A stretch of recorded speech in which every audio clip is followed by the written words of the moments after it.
I'm going to tell you right now, as much as I love Herbert, give me Burrow. He's number 3. This is the Fantasy Football Show with your host, Smitty.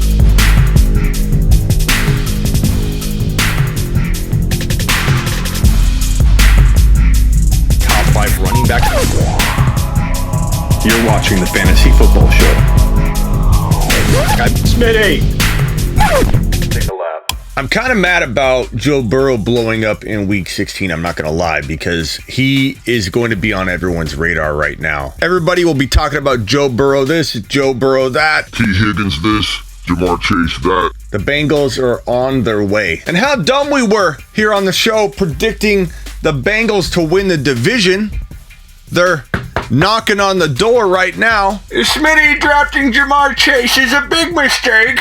How can Burrow throw it to Jamar if he's on his back? You can't throw the football if you can't protect Joey Burrow, Smitty. To all the haters that weren't on the train from the beginning, you gotta draft Sewell, Smitty. You're all welcome. Jump on the train. The crazy part is Joe Burrow can still be undervalued, maybe not near as much as he could have been had he not blown up at the end of this season. But the more he does deliver from this moment forward, he most certainly is going to increase in value for 2022 and especially in Dynasty. We are talking about a guy that's going to throw for 40 touchdowns in 2022. 5,000 yards passing, 40 TDs, top 3 quarterback in 2022, arguably could be the number 1 quarterback in 2022. Jamar Chase, T. Higgins. We haven't seen a wide receiver duo like this for a quarterback since Randy Moss and Chris Carter. And for those of you in diapers in the back that don't know what I'm talking about, who's Chris Carter? Chris Carter and Randy Moss were both top 10 wide receivers, and it wasn't like one was a poor man's version of the other. They could kind of rotate. They were both electric. One could score more touchdowns or have more yardage. T. Higgins and Jamar Chase can coexist as elite players. Both of them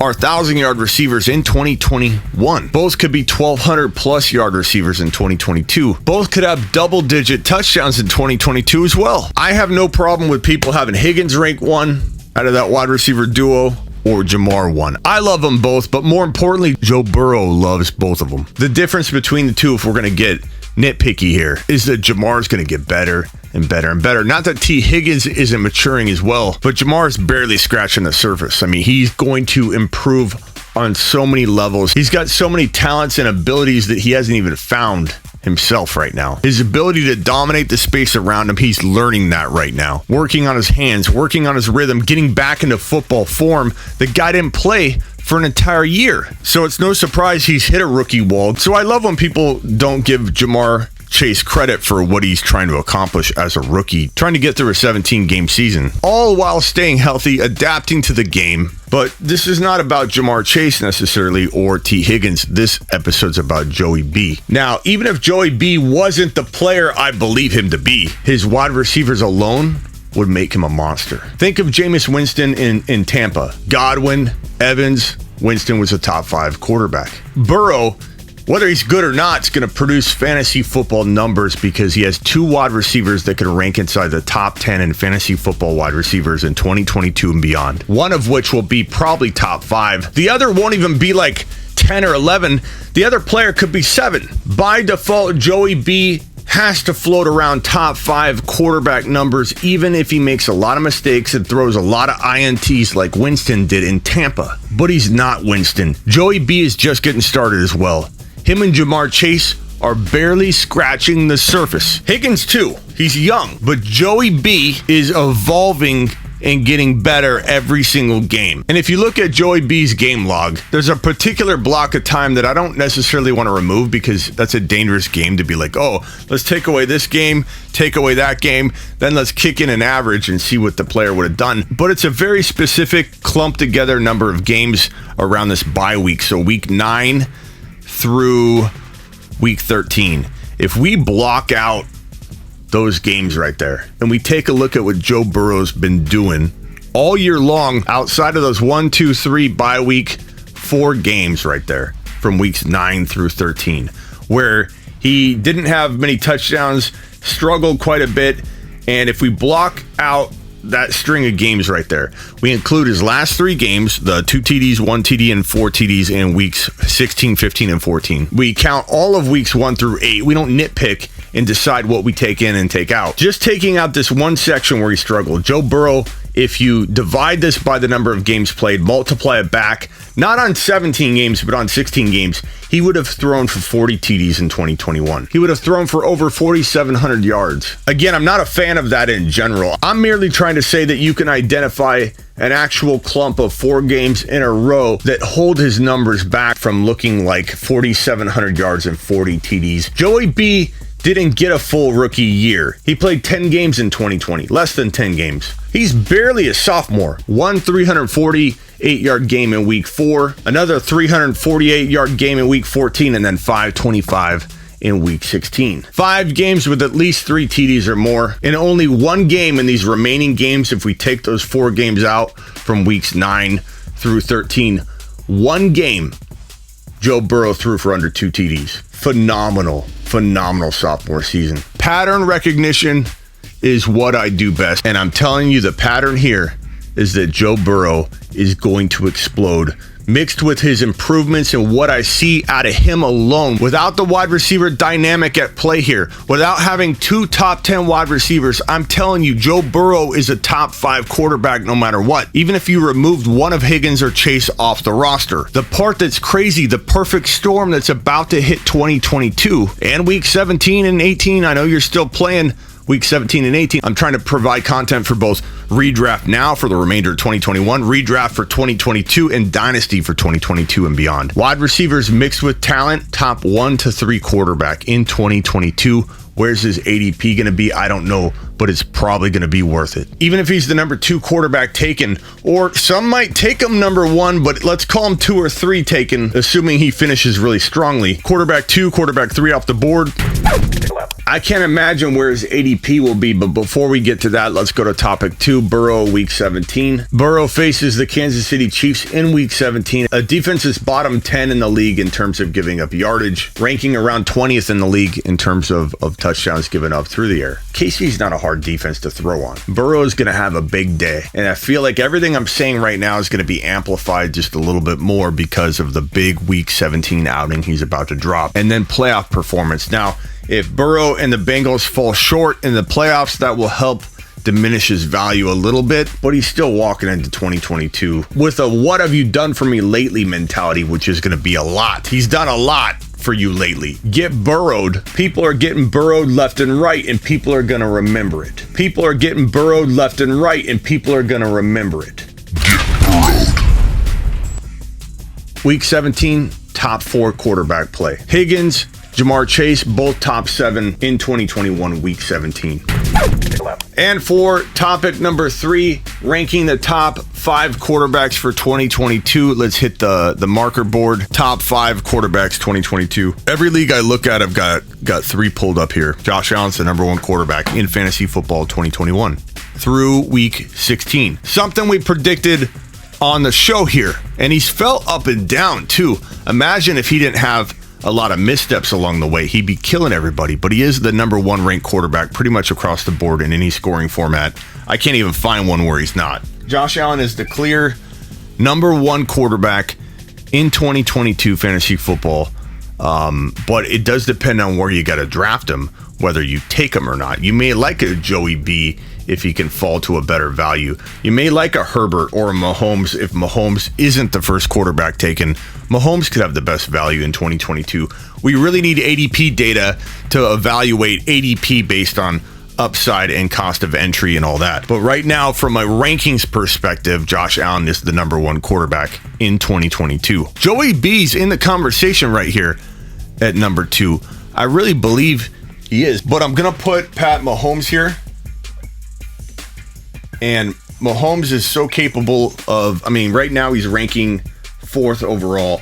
and he's literally like 40 points away from Josh Allen, 40 or 50 points away. And that's having like a up and down year. Like Pat Mahomes has had a string of bad games where people are like, oh my God, he's figured out. Has the league figured out Patrick Mahomes, Smitty? Will he ever be the same player again, Smitty? I think defenses have figured him out. No one's figured out Patrick Mahomes. In fact, there's still 2 games left in the regular season. Patrick Mahomes could be on fire in week 17 and week 18, and he might end up being the number 1 quarterback at the end of the year when we look at week 17 and week 18 sum total, but that's TBA. So right here, we've got Herbert, who finished across most formats as the number 2 quarterback. You've got Herbert, you've got Burrow.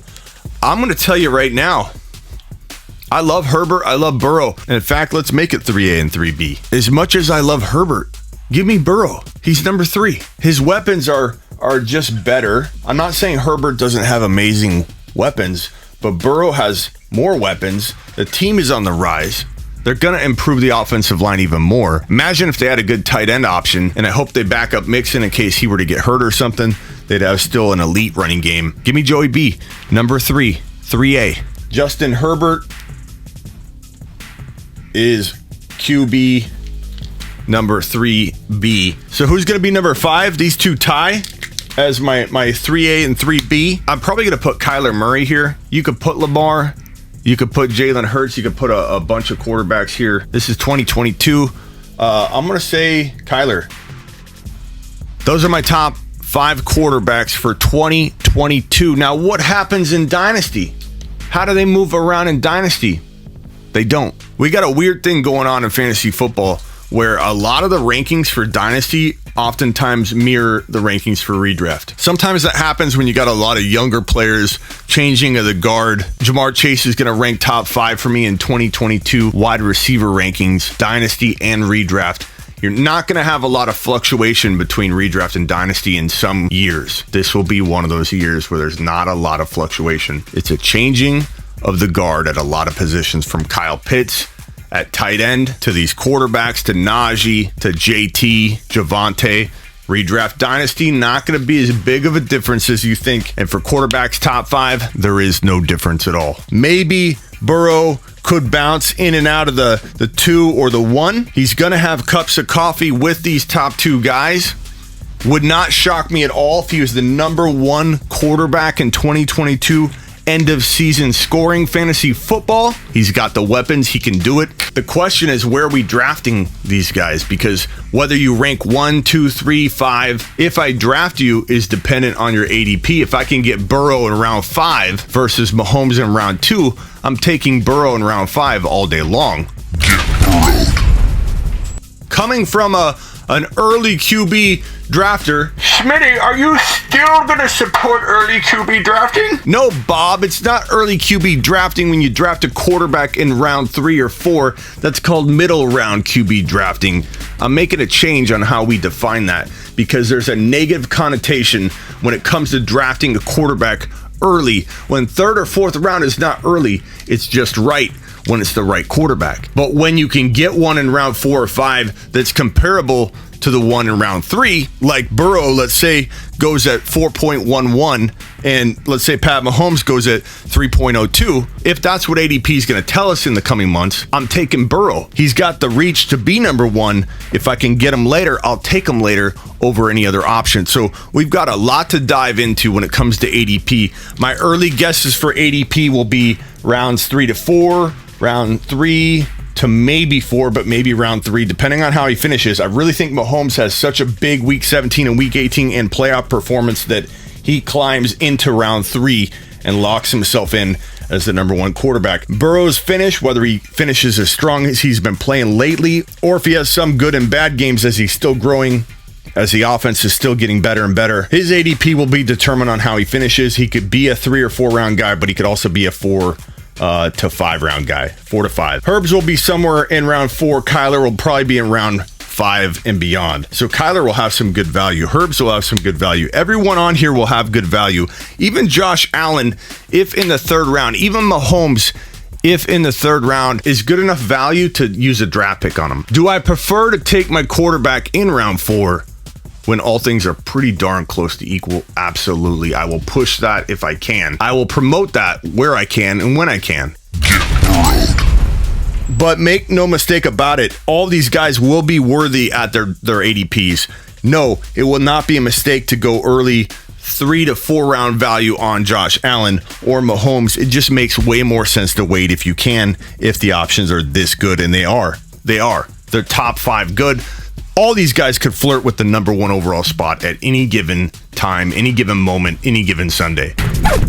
So that's my top 5 QBs for 2022 redraft, 2022 dynasty. We talked about Burrow for week 17. We talked about Burrow in general and how good he's going to be. We talked about his wide receivers and how Jamar Chase and T. Higgins will both be top 1 to 10 wide receivers in 2022 and beyond. And both of them could be top 7. This could be a Chris Carter, Randy Moss type situation where both can coexist, not just as a 1 and a 10 or a 2 and a 12. They could both be in the top 5 to 7 together during any given season for a decade. And that makes Joe Burrow one of the most dangerous players to own in 2022, given the projected ADP value that you're still looking at, even with everybody extremely excited about what he's dropping. People are getting on board the train that never even liked him. The train is full, but he still can outperform even that high expectation that people are clinging to now late in the game. Joe Burrow to the moon.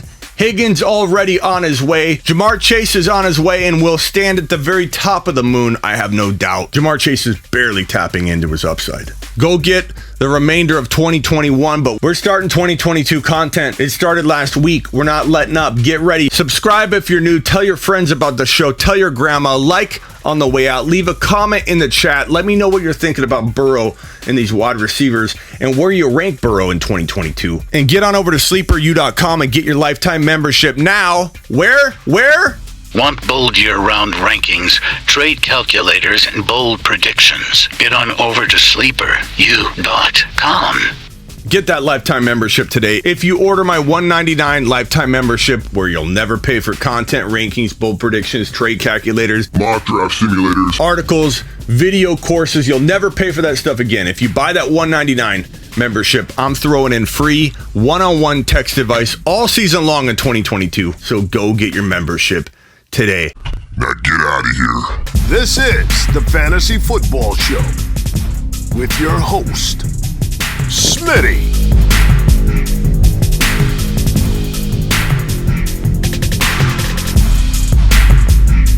Top 5 running back.